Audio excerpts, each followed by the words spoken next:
So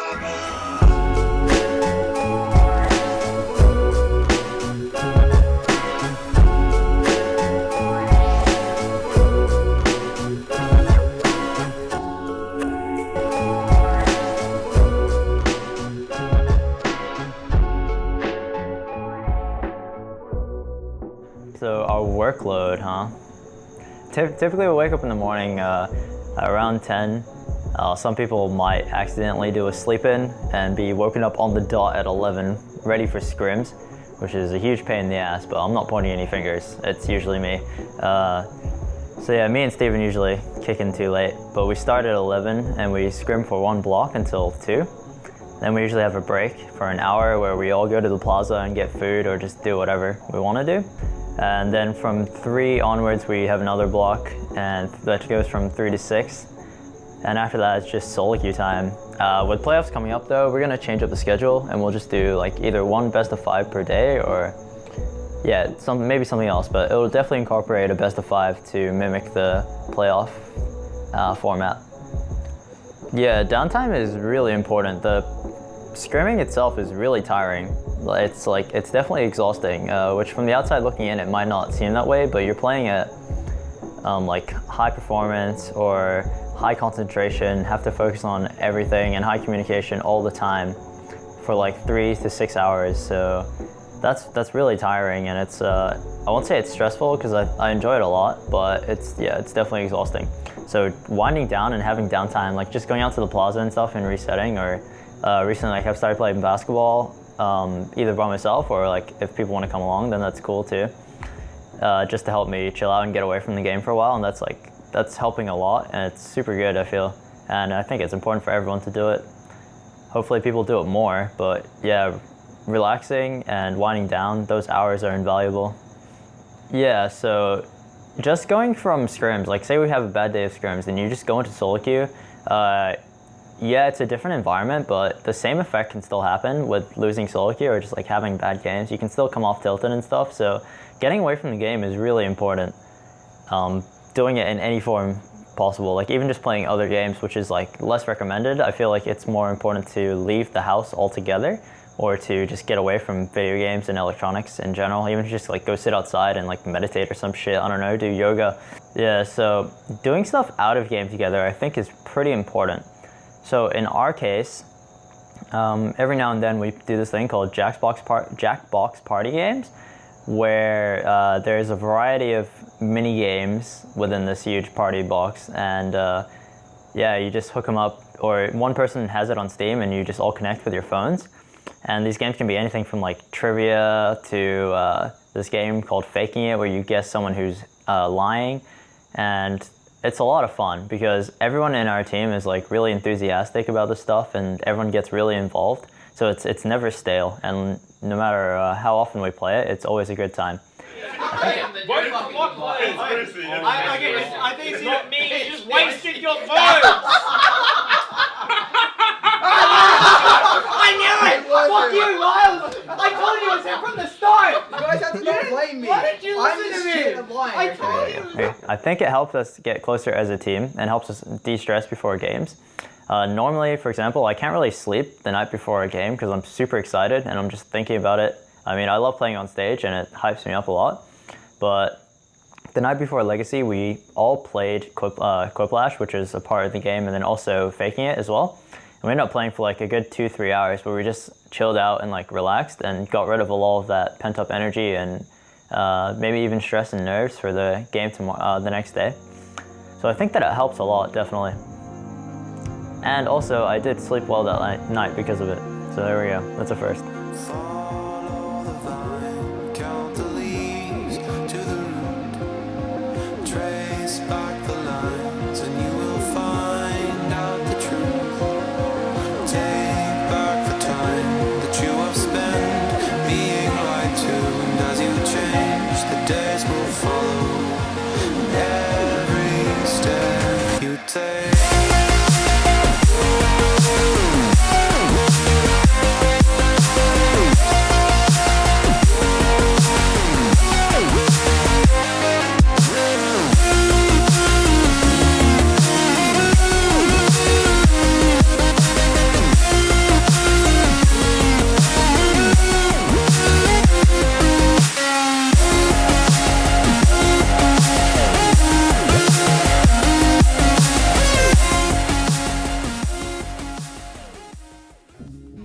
Good afternoon, ladies and gentlemen, and welcome to the OPL Saturday for round 9. It is the start of an all-important round, starting off with the rematch of Legacy versus Avant-Garde. Last time these guys met, Legacy took the bonus points with a 2-0, but this time around, AV need to win this series to even have a chance of taking third place in the gauntlet. But Avant-Garde, as Jake kind of figured out today, still have a chance to pick up third in the OPL here, Spawn, and a 2-0 will put them well and truly close to achieving that goal. There's a deep teleport into the bottom lanes though, as Legacy are pushing on towards an outer turret. Here comes Nautilus. Lee. Shooting one. Slowing through. Yeah. Nice. Nice. Yeah. Kind of. Interrupting TP, that's it. Potentially 5. Yeah, Ari's gone to the back, but Claire hiding in the shadows, already taken down Blinky, chasing on towards Jake as well. Even Symbol's been in this fight. That's a flash forward from Lost, and Legacy pick up 4 kills just like that. Yeah, what a clean Lawrence is ulted. Lee. There you go, Lee. Victor. Hey, Victor. Can we finish him? Back away, Tally will burn the Lulu alive, and only Series and Sybil left up as Legacy are able to win the team fight and they push towards the Nexus here, Spawn. That first turret is going to be able to fall. Legacy pushing for the second. They've done it again, just like in week 1. They're able to take down Avant-Garde in game 1. A little bit. I mean, after that one mid fight, you guys fought them top lane, and then they won that fight too because of Equalizer. No, because we're 3v5. Yeah, we were really split in that one. We're split. Yeah. Yes. Well, They probably all die if we group 5. No, yeah, we would have killed I thought we them. I think that the re-engage, you could have even won on the re-engage. Where Steven went in? Yeah, Steven and Lachlan at the same time. Yeah, that's something. They were split like even after all Well, that. it's a split. Yeah. I mean, I guess when you guys skirmish mid game, were you guys thinking about where the victor was? On that river thing. Yeah. I knew he was bot side, but I think no. Yeah, I think it was He bad. was sitting in that bush for quite a while. Oh, was he? Yeah, he fucked me. He just sat in the bush and waited. But yeah. Yeah. The main thing is when we fight as a group, and then we have to like make sure that everyone is accounted for when we fight. They're the 2 main points. If we're going for play, we need to make sure we're not like rushing it to make it Yeah. go. Because that one where I was like trying to collapse on a bot, Mhm. I like said 30 seconds in my head. Before that in my head, I was like, okay, playing top side because no one's top, doesn't have TP. Miles, you 1 foot. Rengar's flash. I have ignite. Rengar. I'm going in, Mars. Yeah, I'm coming. Ori. No sums. Good job. Fuck yes. Lane priority. I'm still. Yeah, I can. Yeah. Ori's not here. Greg's not here. I'm TPing along. Okay. TPing along. Look for 3 kills here. They're I'm TP. TPing. Just go slow. They are TP. First, Rumble is nowhere to be seen as he teleported deep into the back lines. Ultimate from Tally will whiff. Karma jumps in, and again, on top of Triple. Huge equalizer. Locks down 3 of them. Ultimate comes out from Claire, doesn't take down Triple. He will use the Deathfire Touch eventually, but it's a fight on 2 fronts. It's Rumble on one side against Lost, who's flashed forward. He gets the kill there, and Claire's chasing down Sybil. The double kill will come out for the Orianna. I have ulti. You guys ulting me. I'm pretty. They're just zoning Elise from base. Yeah. Okay, Steven, That guy's gonna go on me. Legacy held on for so long. Triple just wants to clear these waves. Rumble is here as well. Does have Equalizer. Trying to go for this fight again. Tally with the buddy pop. Looking for Rumble to get taken down. Knocks him into the rest of the team. And Legacy, after holding on for so long, they've been able to take the 2-0 here against Avant-Garde as the Nexus will fall. Alright, so this week we played against Legacy, who are a really strong team in the OPL. Obviously, they're definitely the top 2 teams, who I think is alongside with Direwolves right now. Chiefs obviously a bit unsure after the boot camp, and recently they didn't look so good before they left. Having said that, Legacy was a really strong opponent as we expected. Coming into the game, I don't think anyone felt any pressure though, because in general it didn't really matter for our standings. Even if we lose to Legacy, as long as we beat Sin next week, we secure 4th because we have head-to-head. So in that sense, I don't think that anyone felt any pressure, and I certainly didn't.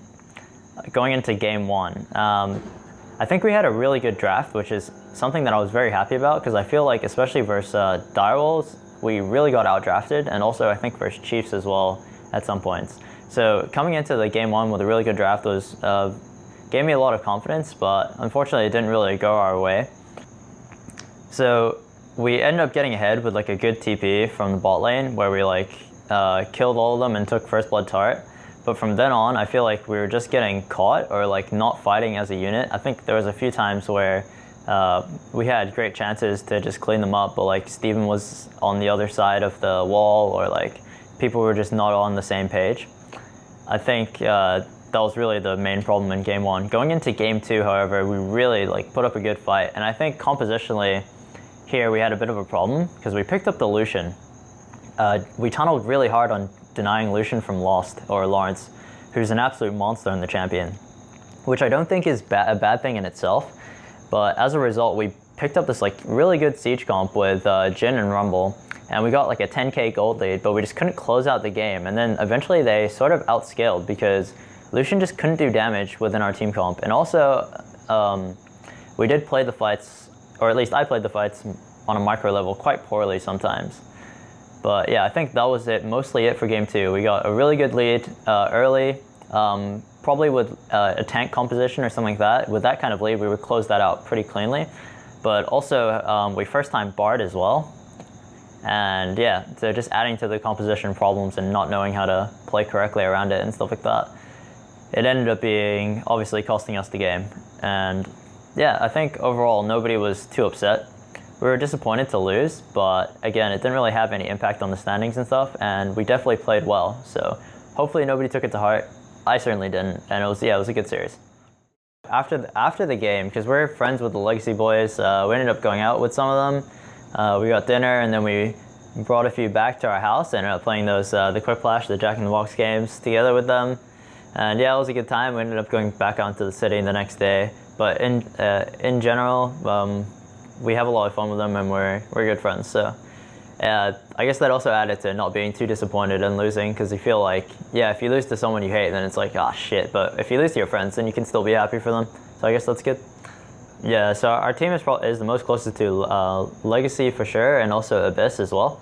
Like we had the barbecue with the Abyss boys, and we've been out with them before for dinner. We went out with them after their matches, after our match with them as well. I think we just get along with them in general. Like we all have a fun time. And yeah, that goes for Legacy as well. So basically the spots are confirmed. It's going to be first place Direwolves, second place Legacy, third Chiefs, fourth is either Sin or us, and fifth is Sin or us. So yeah, so this next match coming in versus Sin, obviously it'll have an impact on the standings. If we 2-0, then we're going to be fourth place, and I think we get side selection. If we drop even one game, then we're going to be stuck in fifth. So if we're going to be going into the games with a winning mentality, of course, because we absolutely want to take fourth if we can. Having said that, we won't be too upset if we get fifth. I think the preparation is mostly focused on the gauntlet rather than this final game of the regular season. So we're preparing for the best of fives. We're going to plan strategies and definitely not show them in the final week of the OPL, and just look to take them out in the gauntlet.